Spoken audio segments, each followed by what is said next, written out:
ஹே அர்த்தநாரி, இங்கே பாரு, இந்த இந்திரியங்களை பற்றி சொல்லிட்டு இருந்தேன் இல்லையா?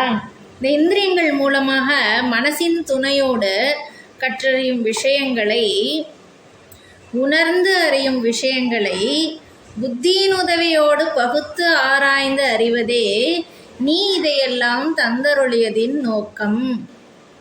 சரி, எதை சொல்கிறேன்னா, இந்த இந்திரியங்கள் 5 சென்ஸ் ஆர்கன்ஸ், கண்ணு, காது, வாய், மூக்கு, தொடு உணர்வு, இது 5 இந்திரியங்கள். இது மூலமாக நம்ம ஃபீல் பண்ணலாம். தொட்டு பார்த்தா இது நெருப்பு அப்படின்னா, தொடும்போது அது சுடுது.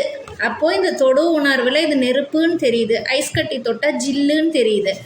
தொட்டால் சுடுது, இது நெருப்புங்கிறது எப்படி தெரியுது? தொட்டோன்னே கையெடுத்துக்கிறோம், தொட்டோன்னே ஆகா ஜில்லுன்னு இருக்குன்னு சொல்கிறோம்.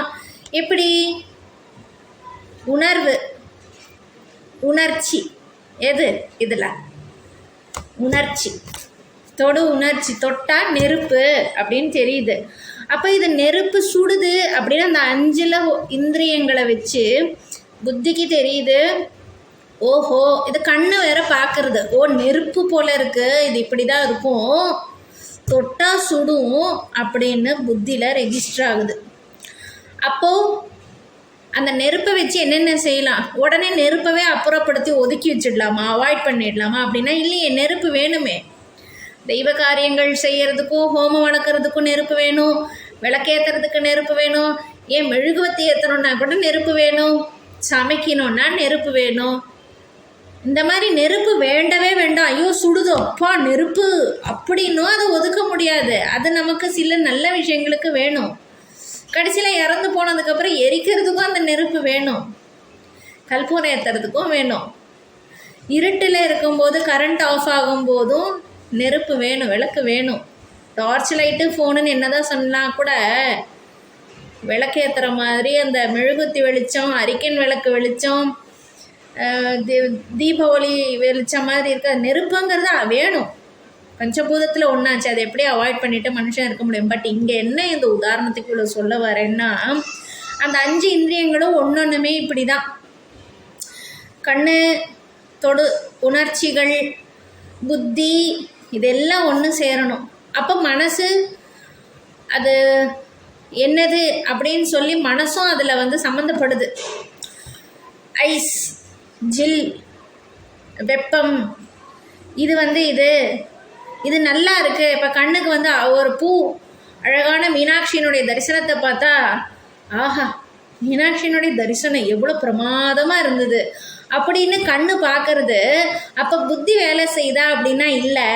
அந்த கண்கள் மூலமாக பார்த்த அந்த மீனாட்சியினுடைய, இந்த அம்பாளனுடைய தரிசனத்தை, சொக்கநாதனுடைய தீபாராதன தரிசனத்தை மனசு விரும்புறது. அப்போது இந்த இந்திரியங்கள் 5 சென்ஸ் ஆர்கன்ஸை வச்சு புத்தியும் சில சமயத்தில் வேலை செய்யணும், சில சமயத்தில் மனசும் வேலை செய்யணும்.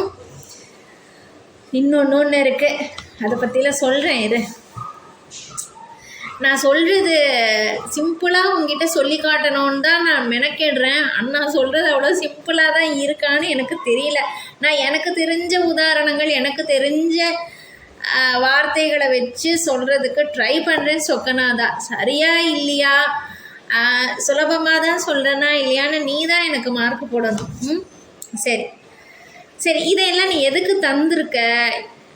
எதற்காக நீ தந்தருளினாய்? அதனுடைய நோக்கம் என்ன? எதுக்காக 5 சென்ஸ் ஆர்கன்ஸ்? எதுக்காக இந்த உடல்? எதுக்காக மனஸ்? எதுக்காக புத்தி? இதெல்லாம் எதுக்கு? இதெல்லாம் வச்சு என்ன செய்கிறது? What is the purpose? Ultimate purpose. இந்த உடம்புக்குள்ளே ஒரு உயிர் வேறு இருக்குது. இப்படி நான் பேசிகிட்டு இருக்கேன்னு, அப்போ இந்த உடம்பு இயங்கிட்டு தானே இருக்கு. இதெல்லாம் எதுக்காக பண்ணுறது? ஆன்மா எனும் அந்த உயிர், நீ தந்த உயிர் நீ தான் தந்திருக்க. இந்த ஆன்மாங்கிற அந்த உயிரை நீ தான் தந்திருக்க, உடம்பு நீ தான் தந்திருக்க, இந்த உயிரை இந்த உடம்புக்குள்ளேயும் நீ தான் வச்சிருக்க. அதில் இந்திரியங்கள், மனஸ், ஹிருதயம், அறிவு, புத்தி, ஞானம், இன்னும் என்ன வேணால் இதை சொல்லிகிட்டே போகலாம். இதன் உதவியோடு இதையெல்லாம் கருவிகளாக கொண்டு பிறவா நிலை அடைந்து உன்னை சேர்றது தான் நோக்கம். அதுக்காக தான் இத்தனையும் கொடுத்துருக்க. ஆனால் அந்த சென்ஸு எனக்கு இருக்கா? 5 சென்ஸ் ஆர்கன்ஸு அது ஒரு பக்கம் இருக்கட்டும். இப்போ நான் சொன்னேன் இதெல்லாம் எதுக்காக கொடுத்துருக்க அப்படிங்கிற பதில் இதுதான். எல்லாத்தையும் வச்சு உன்னை அடையணும், மீண்டும் பிறவாத நிலை வரணும், நல்ல ஒரு பிறவியை வாழ்ந்துட்டு உங்ககிட்ட வந்து சேரணுங்கிறதுக்காகத்தான் கொடுத்துருக்க. புத்திக்கு தெரிய வைக்கிற, புத்தியையும் கொடுத்து புத்திக்கு தெரியவும் வைக்கிற. ஆனால் அந்த சென்ஸ் எனக்கு இருக்கா இதெல்லாம் தெரிஞ்சுக்கிறதுக்கு? இவ்வளோ வாழ்க்கையை வீணாக்கிக்கிட்டு இருக்கேனே.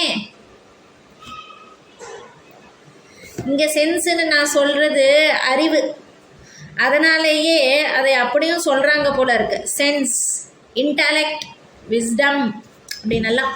சரி, மனசுக்கும் ஹிருதயத்துக்கும் என்ன வித்தியாசம்? வித்தியாசம் இல்லையா?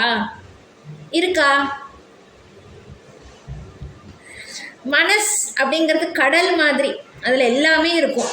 உப்பு, முத்து, பவளம், இதர ரத்னங்கள், மீன், திமிங்கலம், வேறு ஜீவராசிகள், இறந்து போன தாவரங்கள், உடல்கள், அரிய பொக்கிஷங்கள், இப்படி இன்னும் எத்தனை எத்தனை எத்தனை எத்தனையோ நல்லது துஷ்டத்தனமானது அப்படின்னு எல்லாவித சத்துவ ரஜோ தாமச குணத்துக்கு உண்டான எண்ணங்களும் மனசுங்கிறதுல இருக்கும். ஆனால் ஹிருதயம்ல நல்ல விதமான கல்யாண குணங்கள் மட்டும்தான் இருக்கும். இன்னும் நான் சொல்கிறேன், இன்னும் இதை பற்றி டீட்டெயிலாக நான் உனக்கு சொல்கிறேன் சொக்கநாதா.